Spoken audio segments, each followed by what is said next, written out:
안녕하십니까, 정태근입니다. 오늘은 딱 브리핑도 아니고 그리고 생활정치에 대한 얘기도 아니고 국회의원에 출마하는 사람으로서 저의 살아온 과정에 대한 말씀을 간략하게 드리도록 하겠습니다. 아버님의 고향은 충남 천안입니다. 저희 증조할머니께서 97살까지 사셨는데 증조할머니께서 어렸을 때 저에게 관순이 얘기하시면서 유관순 열사를 말씀하신 기억이 납니다. 아버님께서는 충남 천안에서 쭉 사시다가 한국전쟁에 참전하셨습니다. 그런데 팔에 관통상을 입고 제대를 하게 되었고 그 이후에 성북구에 정착을 했습니다. 그래서 어머니를 만나게 되었고 성북구에서 1954년부터 생선 장사를 해서 저희 5남매를 키웠습니다. 생선 장사라는 것이 이문이 많이 남기는 합니다만 참으로 힘든 장사입니다. 무려 45년 생선 장사를 해서 저희 5남매를 모두 학교에 보내셨던 것입니다. 저는 1964년 1월에 이곳 성북에서 태어났습니다. 초중고등학교를 모두 이곳에서 나왔습니다. 제가 신혼초 잠시를 제외하고는 거의 지금까지 성북에서 변함없이 살고 있습니다.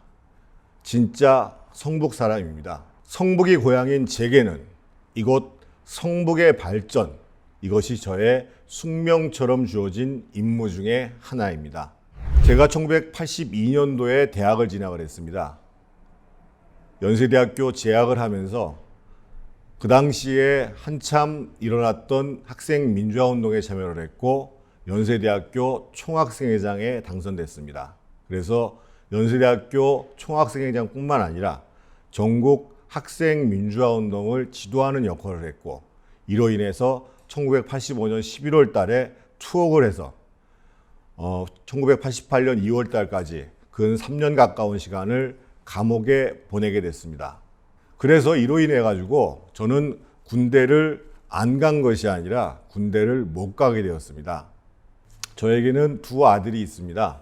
두 아들은 항상 저에게 아빠 같은 사람이 정치를 해야 돼. 그리고 정치를 하려면 꼭 국회에 입성을 해야 돼. 라고 격려하는 아들들입니다. 아들들이 저에게 얘기했습니다. 아빠가 민주화운동 때문에 감옥 생활을 해서 군대를 가지 못했기 때문에 우리들이 세게 군대를 갔다 오겠다고 얘기했습니다. 그래서 큰아들은 해군에 지원하여 입대하였고 그래서 비로봉함, 수송함이죠. 갑판병으로 복무를 했고 둘째 아들은 해병대를 지원해서 포항 1사단에서 상륙형 장갑차를 모는 상장부대에 복무를 하였습니다. 저의 두 아들이 참으로 고맙기도 하고 자랑스럽습니다. 저는 다른 분들과 마찬가지로 한편에 있어서는 의류업체에 근무하기도 하고 카페 같은 식당을 운영해 보기도 하고 또 인터넷 홈페이지를 만드는 그런 업체를 경영해 보기도 했습니다. 한편 정치에 대한 생각을 나름대로 갖고 있었기 때문에 청년 정치단체 또 보좌진으로서 정치를 준비해 왔습니다. 2000년 들어서 본격적으로 정치를 시작하였고 2005년에 서울시 정무부시장이 되었습니다. 그때 제 나이가 만으로 41살이었습니다. 두려움도 있었습니다만 침착히 열심히 준비하면서 서울시 정무부시장의 시간을 보냈고 그리고 이것은 저에게 큰 자산으로 남았습니다. 무엇보다도 행정에 대한 이해가 아주 넓고 깊어졌고 행정을 하는 지도적 위치에 있는 사람으로서 어떻게 일을 해야 되는지를 배우는 아주 소중한 기회였습니다. 저는 2008년도에 국회의원에 당선됐습니다. 비록 초선 의원이었지만 소신 있게 활동하고자 노력했습니다.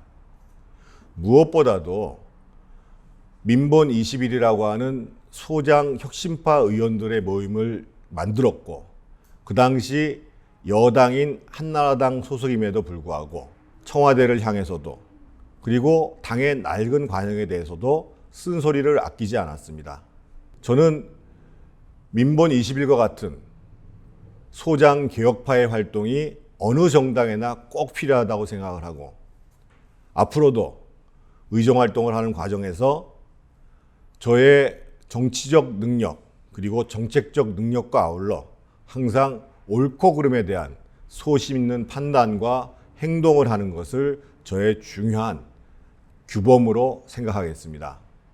제가 의정활동을 하면서 가장 보람을 느꼈던 것은 중소기업 호민관을 하면서 경제민주화와 그리고 중소기업을 살리는 일에 조금은 기여했다는 것입니다. 그 당시만 해도 국회의원 중에 중소기업 호민관은 없었습니다. 이 중소기업 호민관이라고 하는 것은 중소기업을 운영하시는 분들로부터 직접 의견을 청취하고 또 현장에 가서 어떠한 애로점이 있는지 또한 어떠한 제도적인 문제점이 있는지를 듣고 한편에 있어서는 행정적으로 한편에 있어서는 제도적으로 법률적으로 중소기업이 더욱더 튼튼히 기업 활동을 할 수 있도록 지원하는 활동을 하는 것입니다. 그래서 저는 제도 개선뿐만 아니라 중소기업의 시장을 넓혀주는 문제 그리고 대기업과의 관계에 있어서 정당한 대우를 받을 수 있는 문제 등등 중소기업을 제대로 살리는 문제에 열심히 매진해 왔고 앞으로 국회의원이 돼서 의정활동을 한다면 여전히 중소기업 그리고 영세상공인 이 자영업자들이 잘 살 수 있는 이 서민경제를 살릴 수 있는 일에 집중할 생각입니다. 지난 3년간에는 방송활동에 매진했습니다. 많은 방송평론가가 있습니다만 저는 문제의 본질을 꿰뚫고 또 대안을 마련하기 위해서 항상 공부하고 준비했습니다. 무엇보다도 저의 이념에 맞다고 해서 무조건 동조하지 않고 또 치우치지 않고 객관적이고 균형 있고 합리적인 대안을 모색하는 방송을 해왔기 때문에 일주일에 8번, 9번씩 많은 방송으로부터 호응을 받았습니다. 아마 지금도 지역에 다니시다 보면 저의 방송을 봤다는 분들이 많이 계시고 특히 제가 이번에 출마하는 과정에서 이제 더 이상 평론을 하지 말고 당신이 방송에서 말한 대로 제대로 정치를 해서 우리 정치가 발전할 수 있도록 우리 정치를 국민들이 신뢰할 수 있도록 만들려고 하는 많은 분들의 말씀이 제가 출마를 결심하는 데 큰 힘이 되었습니다. 저는 무엇보다도 말과 행동이 다르지 않은 정치인이 되겠습니다.